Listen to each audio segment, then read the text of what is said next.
Bismillahirrahmanirrahim. Alhamdulillahirabbil alamin. Wassalatu wassalamu ala asyrafil anbiya'i wal mursalin. Sayyidina wa maulana Muhammadin wa ala alihi wassahbihi ajma'in. Amma ba'du.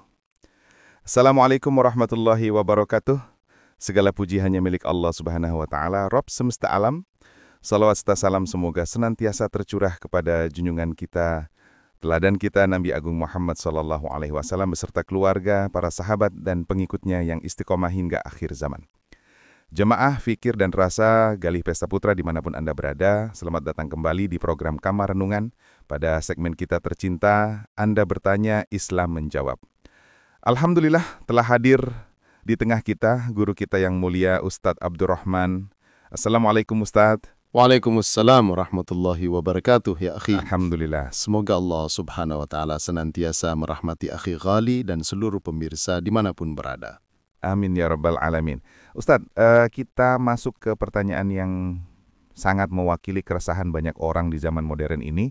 Sebuah pertanyaan dari jamaah kita, izinkan saya bacakan. Assalamualaikum Ustadz, saya seorang karyawan usia 35 tahun. Alhamdulillah saya tidak pernah meninggalkan sholat 5 waktu. Saya berusaha sholat tepat waktu. Tapi Ustadz, sejujurnya hati saya sering sekali merasa gundah. Cemas memikirkan masa depan, mudah tersinggung oleh ucapan rekan kerja, dan rasanya hidup ini kok hampa, padahal sholat saya rajin. Yang lebih sering terjadi Ustadz, saya sholat, salam, lalu saya langsung bergegas kembali bekerja. Saya tidak sempat zikir. Atau kalaupun zikir rasanya seperti komat kamit saja, cepat-cepat tanpa makna, seolah zikir itu hanya tempelan. Apakah ini masalahnya Ustaz? Mohon pencerahannya bagaimana Islam memandang ini dan bagaimana zikir setelah sholat, khususnya Asmaul Husna di dalamnya bisa menjadi solusi. Masya Allah, sebuah pertanyaan yang jujur dan mewakili kita semua Ustaz. Bagaimana kita melihat fenomena ibadah ritual jalan tapi hati tetap keresahan Ustaz? Ya akhi, bismillahirrahmanirrahim. Ini adalah pertanyaan yang sangat fundamental. Sebuah pertanyaan yang lahir dari kejujuran hati yang mendamba ketenangan. Apa yang dialami oleh penanya tadi, fenomena sholat yang rajim namun hati yang gersang, adalah realita yang banyak kita temui. Orang sholat tapi korupsi jalan terus. Orang sholat tapi lisan menyakiti tetangga. Orang sholat tapi hati dipenuhi kedengkian. Mengapa? Karena sholatnya belum menjadi sholat. Sholatnya baru sebatas gerakan fisik, belum menjadi mi'rajnya orang beriman. Dan salah satu pintu terbesar untuk menghidupkan sholat kita adalah apa yang sering kita remehkan, zikir setelah sholat. Banyak orang mengira sholat itu selesai saat salam. Assalamualaikum warahmatullahi selesai. Padahal ya akhi, para ulama kita mengajarkan justru setelah salam itulah kita memulai sesi pendinginan ruhani atau spiritual cooling down. Kita baru saja menghadap sang raja. Kita tidak lantas berlari pergi, kita duduk sejenak, bertafakur, berzikir. Rasulullah SAW mengajarkan kita wirid dan zikir yang luar biasa agung pasca sholat. Dan ini bukan bacaan acak. Ini adalah sebuah kurikulum ruhani yang sistematis, yang di dalamnya terkandung nama-nama terbaiknya Asmaul Husna. Mari kita bedah satu persatu ya akhi. Apa zikir pertama yang diajarkan Rasulullah SAW untuk dibaca begitu kita salam? Istighfar Ustaz. Astaghfirullah, astaghfirullah, astaghfirullah. Tepat sekali. Astaghfirullah. Aku mohon ampun kepada Allah. Sekarang mari kita renungkan. Ini pertanyaan penting. Kita ini baru saja selesai melaksanakan ketaatan agung, yaitu sholat. Kita baru saja sujud, baru saja ruku. Mengapa hal pertama yang kita ucapkan bukan Alhamdulillah karena berhasil sholat, tapi justru Astaghfirullah, minta ampun. Ini adalah adab atau etika tertinggi seorang hamba. Para ulama kita seperti yang dijelaskan oleh Al-Imam Al-Ghazali rahimahullah dalam kitab beliau Ihya Ulumuddin, menjelaskan bahwa istighfar setelah sholat itu berfungsi untuk menambal segala kekurangan dalam sholat kita. Siapa di antara kita yang bisa menjamin dari Allahu Akbar, takbiratul ihram, sampai salam, hatinya 100% hadir untuk Allah Subhanahu wa Ta'ala. Saat sholat, kita ingat cicilan. Saat sholat, kita ingat pekerjaan yang belum selesai. Saat sholat, kita ingat obrolan tadi siang. Hati kita lalai, pikiran kita berkelana. Maka begitu kita sadar, salam, hal pertama yang kita lakukan adalah malu. Ya Allah, aku menghadapmu tapi pikiranku kemana-mana. Astaghfirullah, ampuni kelalaianku dalam menyembahmu. Ini adalah Asma'ul Husna yang agung. Al-Ghaffar, Al-Ghafur. Kita memanggil sifatnya yang maha pengampun. Coba kita lihat kajian bahasanya ya. Ghafara dalam bahasa Arab makna aslinya bukan sekedar memaafkan. Makna aslinya adalah as-satru, yaitu menutup. Sebuah helm pelindung kepala dalam bahasa Arab disebut mighfar. Kenapa? Karena ia menutup dan melindungi kepala dari benturan. Maka ketika kita berkata astaghfirullah, kita tidak hanya memohon, ya Allah maafkan dosaku, tapi kita memohon, ya Allah tutupi aibku, agar tidak nampak di dunia dan akhirat. Lindungi aku dari dampak buruk dosa-dosaku, dan perbaiki lubang-lubang kekurangan dalam ibadahku. Ini dalam sekali, akhi. Masya Allah Ustaz, baru istighfar saja sudah sedalam ini. Jadi ini adalah bentuk kerendahan hati kita di hadapan Allah Subhanahu wa Ta'ala, mengakui ibadah kita tidak sempurna. Benar sekali, dan ini dikuatkan oleh hadis sahih. Diriwayatkan oleh Imam Muslim dalam sahihnya dari sahabat Thauban radhiyallahu anhu, beliau berkata, "Kana Rasulullah sallallahu alaihi wasallam idzan sarafa min salatihi istaghfara thalathan." Adalah Rasulullah sallallahu alaihi wasallam apabila beliau selesai dari salatnya, beliau beristighfar 3 kali.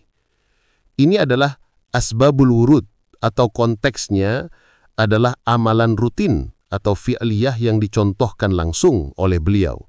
Manusia paling mulia, yang maksum, tapi beliau memulai zikirnya dengan istighfar. Lalu siapa kita yang sholatnya penuh kelalaian tapi sombong untuk tidak beristighfar? Dan apa fadilahnya? Istighfar ini ya akhi, bukan hanya untuk akhirat. Dia adalah pembuka pintu rezeki dunia. Lihatlah seruan Nabi Nuh alaihi salam yang diabadikan dalam Al-Quran, Surah Nuh ayat 10-12. Faqultu astaghfiru rabbakum innahu kana ghaffara, yursilis samaa'a 'alaikum midrara, wa yamdidkum bi amwalin wa banina wa yaj'al lakum jannatin wa yaj'al lakum anhara. Asbabun nuzul ayat ini adalah seruan Nabi Nuh alaihi salam kepada kaumnya yang durhaka, yang saat itu ditimpa paceklik dan kemandulan. Solusi yang ditawarkan Nabi Nuh alaihi salam adalah istighfar. Konteksnya dulu adalah paceklik. Konteks kita sekarang adalah paceklik hati. Hati yang gersang, rezeki yang terasa sempit, hidup yang terasa buntu. Solusinya sama, istighfar. Ada kisah masyhur dari Imam Hasan al-Basri rahimahullah, seorang tabi'in besar. Didatangi orang yang mengeluh paceklik, solusinya istighfarlah. Datang orang mengeluh miskin, solusinya istighfarlah. Datang orang mengeluh belum punya anak, solusinya istighfarlah. Muridnya bingung. Wahai Imam, masalahnya beda-beda kok obatnya sama? Imam Hasan al-Basri menjawab, apakah engkau tidak membaca firman Allah Subhanahu wa Ta'ala? Lalu beliau membacakan surah Nuh ayat 10-12 tadi. Maka, ketika kita memulai zikir dengan astaghfirullah, kita sedang memanggil Asma'ul Husna Al-Ghaffar untuk menambal sholat kita, sekaligus membuka pintu-pintu solusi dunia kita. Allahu Akbar. Ini baru pembuka zikir, Ustaz. Luar biasa. Jadi kegelisahan yang ditanyakan jamaah tadi bisa jadi akarnya adalah dosa-dosa yang tidak kita sadari. Dan istighfar pasca sholat adalah pembersihnya. Tepat sekali, akhi. Itu langkah pertama. Tahliyah, pembersihan. Sekarang kita masuk langkah kedua. Setelah istighfar, kita biasanya membaca Allahumma anta salam, wa minka salam, tabarakta ya dzal jalali wal ikram. Ya Allah, Engkau adalah as-salam, maha sejahtera, dan darimulah kesejahteraan.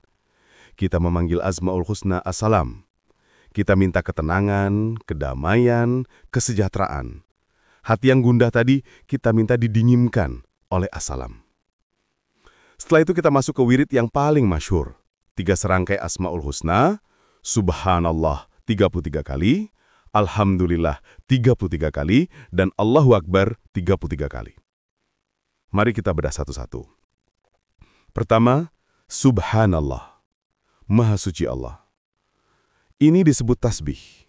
Apa makna tasbih? Secara bahasa, etimologi, subhana atau subhana berasal dari kata sabaha. Sabaha itu artinya berenang atau bergerak cepat di air atau udara. Maknanya adalah menjauh. Maka ketika kita mengucapkan Subhanallah, kita sedang mendeklarasikan, Ya Allah, aku jauhkan Engkau dari segala sifat kekurangan. Aku sucikan Engkau dari segala sangkaan buruk. Saat sholat tadi, hati kita kotor, kita menuduh Allah tidak adil. Kenapa si fulan dapat, saya tidak? Kita sanksi pada takdirnya. Maka setelah sholat kita bersihkan lagi hati kita. Subhanallah.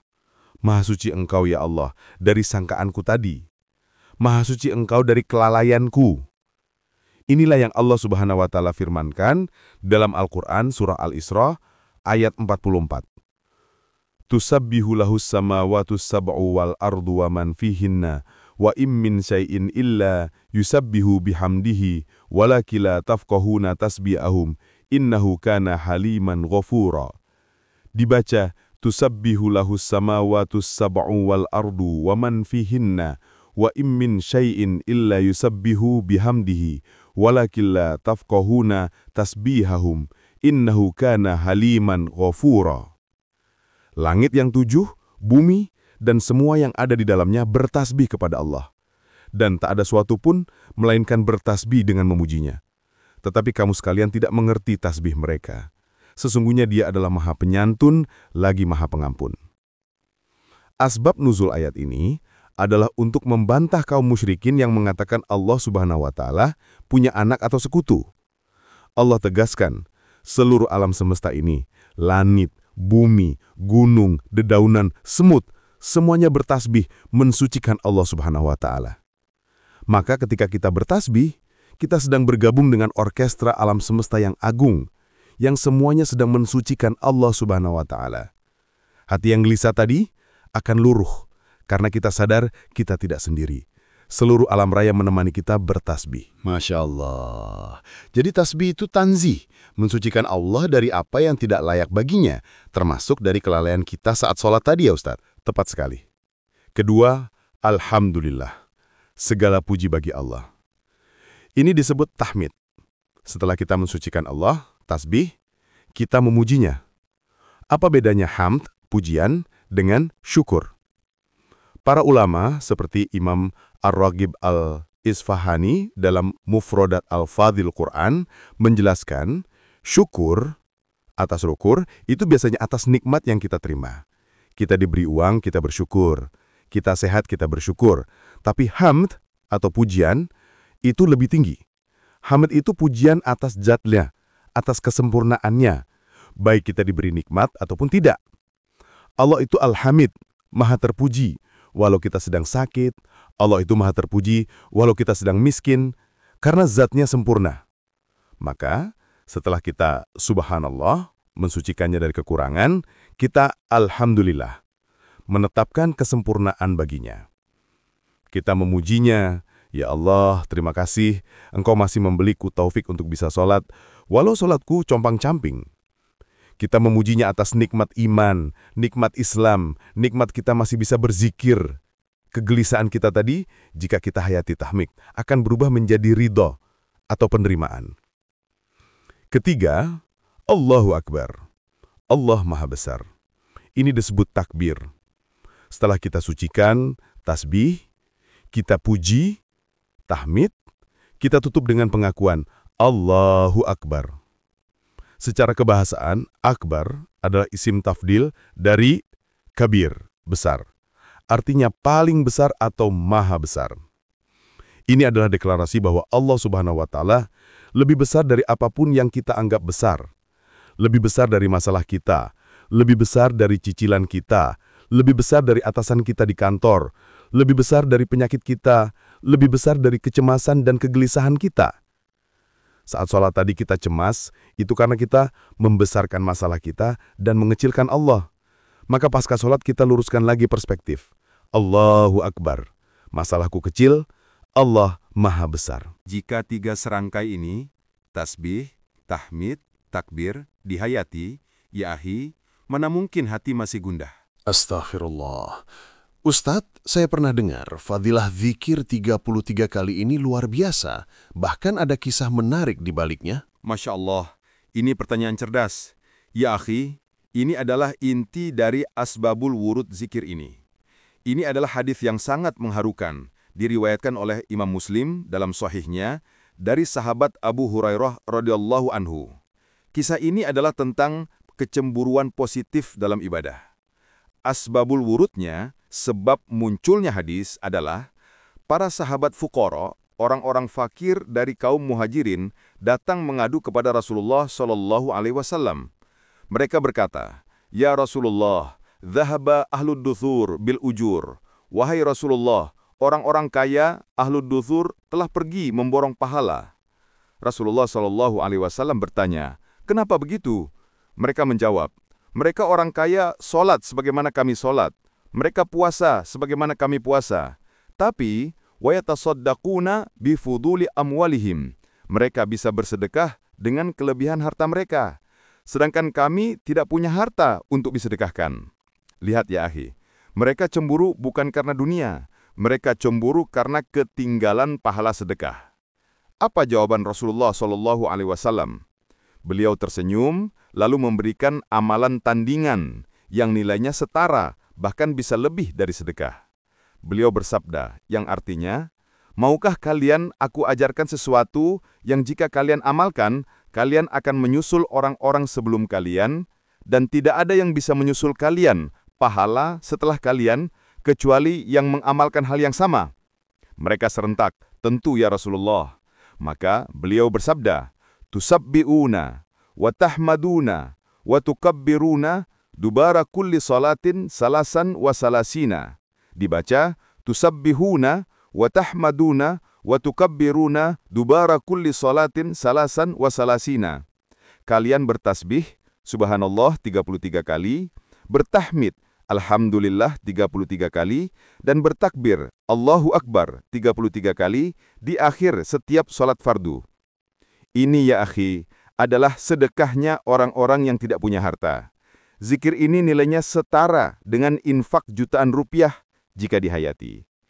Imam An-Nawawi rahimahullah dalam kitabnya yang fenomenal, Al-Azkar, menempatkan bab ini dalam bab fadlu zikir. Beliau menjelaskan bahwa inilah yang dimaksud dengan al-baqiyatus sholihat, amalan kekal yang baik yang disebut dalam Quran surah Al-Kahfi. Zikir ini adalah investasi abadi.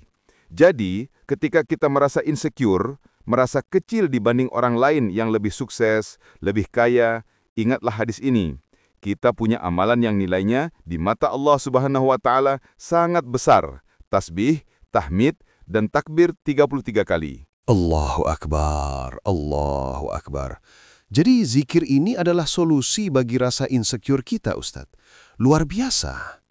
Ustadz, hadis itu kan 33, 33, 33.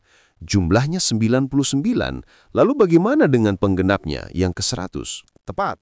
Dalam lanjutan hadis riwayat Muslim tersebut, Rasulullah SAW bersabda, dan digenapkan menjadi 100 dengan bacaan, La ilaha illallah wahdahu la syarikalah, lahul mulku wa lahul hamdu, wa huwa ala kulli syai'in qadir. Dibaca, La ilaha illallah wahdahu la syarikalah, lahul mulku wa lahul hamdu, wa huwa ala kulli syai'in qadir. Artinya, tidak ada ilah atau Tuhan yang berhak disembah selain Allah semata. Tidak ada sekutu baginya. Baginya segala kerajaan dan baginya segala pujian, dan Dia maha kuasa atas segala sesuatu. Dan apa fadilahnya? Rasulullah SAW melanjutkan, barang siapa mengamalkannya, paket 100 ini, ghufirat khotoyahu wa in kanat misla zabadil bahri, akan diampuni dosa-dosanya sekalipun sebanyak buih di lautan. Sebanyak buih di lautan, Ustadz. Sebanyak buih di lautan ya akhi. Itu adalah dosa-dosa kecil yang kita kumpulkan setiap hari. Dari lisan kita, mata kita, pikiran kita, dosa yang membuat hati kita gundah tadi. Sekarang kita lihat penutupnya. Tahlil. La ilaha illallah. Setelah kita tahliyah, bersihkan dengan istighfar, kita tanzih, sucikan dengan tasbih, kita tahmid, puji dengan alhamdulillah, kita takzim, agungkan dengan takbir, maka kita tutup dengan tauhid. Kesimpulan dari semua itu adalah La ilaha illallah, tidak ada Tuhan selain Allah. Ini adalah pembaharuan ikrar. Seolah kita berkata, Ya Allah, setelah aku sucikan Engkau, aku puji Engkau, aku agungkan Engkau, kini aku bersaksi, hanya Engkaulah tujuan hidupku. Masalah pekerjaan, keluarga, masa depan yang tadi merisaukan solatku, kini aku serahkan padamu, karena Engkaulah Sang Raja, lahul mulku, dan maha kuasa, ala kulli syai'in qadir. Imam Ibnul Qayyim Al-Jauziyah rahimahullah dalam kitabnya Al-Wabilus Sayyib minal kalimit tayyib, hujan lebat dari kalimat-kalimat yang baik, menjelaskan bahwa zikir itu adalah makanan pokok bagi ruh. Sebagaimana jasad butuh makan, ruh kita butuh zikir. Salat 5 waktu itu ibarat 5 kali makan besar. Tapi di antara waktu makan itu, ruh butuh nutrisi tambahan. Zikir setelah salat inilah nutrisi terpentingnya. Jika seseorang salat, lalu langsung pergi tanpa zikir, kata beliau, ibarat orang makan lalu langsung muntah. Nutrisinya tidak terserap. Maka wajar jika hatinya tetap gersang. Ruhnya kelaparan ya akhi. Masya Allah, ruh yang kelaparan. Ini istilah yang sangat dalam, Ustadz. Jadi kegelisahan penanya tadi adalah sinyal bahwa ruhnya sedang kelaparan nutrisi zikir. Tepat sekali. Sekarang kita tarik ke struktur 4. Hikmah dan filosofi agung. Apa pelajaran besar dari rangkaian zikir ini? Zikir setelah sholat bukanlah tempelan atau tambahan. Ia adalah satu kesatuan utuh dengan sholat itu sendiri. Ia adalah proses destilasi atau penyulingan nilai-nilai sholat. 1. Dimulai dengan istighfar, adab dan realistis. Kita belajar untuk tawadhu' dan rendah hati, mengakui bahwa kita hamba yang penuh kurang. Ini membunuh kesombongan ibadah. 2. Dilanjutkan dengan tasbih, membersihkan konsep. Kita membersihkan layar hati kita dari polusi syirik kecil, dari membesarkan dunia, dari menuhankan materi. 3. Lalu tahmid, mengisi dengan syukur. Setelah bersih, kita isi dengan energi positif, yaitu hamd. Kita belajar melihat sisi baik dari segala takbir. Ini menumbuhkan ridho dan optimisme. 4. Lalu takbir, meluruskan perspektif. Kita menempatkan Allah Subhanahu wa Ta'ala pada posisinya, maha besar, dan menempatkan dunia pada posisinya, kecil. Ini adalah problem solving Islami. Masalah apapun, Allahu Akbar. Ditutup dengan tahlil, meneguhkan komitmen. Ini adalah closing statement. Ikrar final bahwa hidup kita, mati kita, dan segala kegelisahan kita serahkan hanya kepada Rabb yang la syarikalah. Tidak ada sekutu baginya. Jika kurikulum rohani ini, istighfar, tasbih, tahmid, takbir, tahlil, kita jalani dengan khusyuk 5 kali sehari, mungkinkah hati masih gundah ya akhi? Keresahan itu muncul karena kita gagal di salah satu tahap ini. Kita sombong, jarang beristighfar. Kita membesarkan masalah, jarang bertakbir. Kita kufur nikmat, jarang bertahmid. Atau kita menduakan Allah dengan dunia, tauhid kita rapuh. Allahu Akbar. Ini adalah jawaban yang sangat utuh dan menyentuh, Ustadz. Ini bukan hanya jawaban teknis fikih, tapi jawaban ruhani yang langsung menusuk ke akar masalah kegelisahan zaman modern. Ustadz, sebagai penutup, mungkin ada ajakan atau pertanyaan refleksi yang bisa Ustadz sampaikan kepada kami semua, para jamaah kamar renungan, agar kami bisa mulai mempraktekkan zikir yang hidup ini. Tentu ya Arim. Kepada saudaraku penanya dan kepada seluruh pemirsa fikir dan rasa yang dirahmati Allah Subhanahu wa Ta'ala, zikir bukanlah balapan, zikir bukanlah qomat kamit. Zikir adalah percakapan mesra antara seorang hamba yang fakir dengan Robnya yang maha kaya. Maka untuk menutup perenungan kita kali ini, saya ingin mengajak kita semua untuk bermuhasabah, berintrospeksi diri. Coba tanyakan pada diri kita masing-masing saat kita selesai sholat nanti. 1. Untuk apa aku terburu-buru? Apakah dunia yang akan aku kejar setelah sholat ini lebih penting daripada duduk sejenak bersama Allah Subhanahu wa Ta'ala yang menggenggam dunia itu? 2. Saat aku beristighfar, apakah aku benar-benar merasa hina dan butuh ampunan atas kelalaianku dalam sholat tadi? 3. Saat aku bertasbih, apakah masih ada di hatiku sangkaan buruk kepada Allah Subhanahu wa Ta'ala? 4. Saat aku bertahmid, apakah nikmat mana lagi yang aku dustakan sehingga mulutku berat memujinya? 5. Saat aku bertakbir, apakah masalah hari ini yang aku anggap lebih besar daripada keagungan Allah Subhanahu wa Ta'ala? 6. Saat aku bertahlil, sudahkah hatiku benar-benar hanya bergantung padanya atau masih bercabang pada atasan, pada makhluk, pada uang? Ya akhi, luangkan waktu. 5-10 menit setelah sholat. Duduklah dengan tenang, pejamkan mata jika perlu. Ucapkan satu persatu itu, biarkan maknanya meresap dari lisan, masuk ke akal, dan menancap di kolbu. Rasakan as-salam yang maha sejahtera, sedang menurunkan kedamaiannya. Rasakan al-ghaffar yang maha pengampun, sedang menutupi aib-aib kita. Rasakan al-kabir yang maha besar, sedang mengecilkan masalah-masalah kita. Itulah Asma'ul Husna yang sedang bekerja di dalam diri kita. Mari kita berdoa.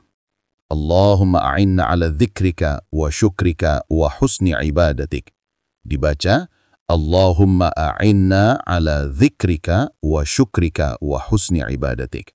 Ya Allah, tolonglah kami agar senantiasa mampu berzikir atau mengingatmu, bersyukur kepadamu, dan memperbaiki ibadah kami kepadamu. Ya muqallibal qulub, thabbit qulubana ala dinik. Dibaca, Ya muqallibal qulub, thabbit qulubana ala dinik. Wahai zat yang membolak-balikan hati, teguhkanlah hati kami di atas agamamu. Rabbana atina fid dunya hasanah, wa fil akhirati hasanah, wa qina azaban nar, walhamdulillahi rabbil alamin.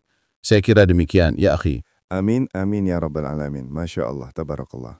Sebuah jawaban yang sangat mendalam, Ustadz. Terima kasih atas ilmu dan pencerahannya.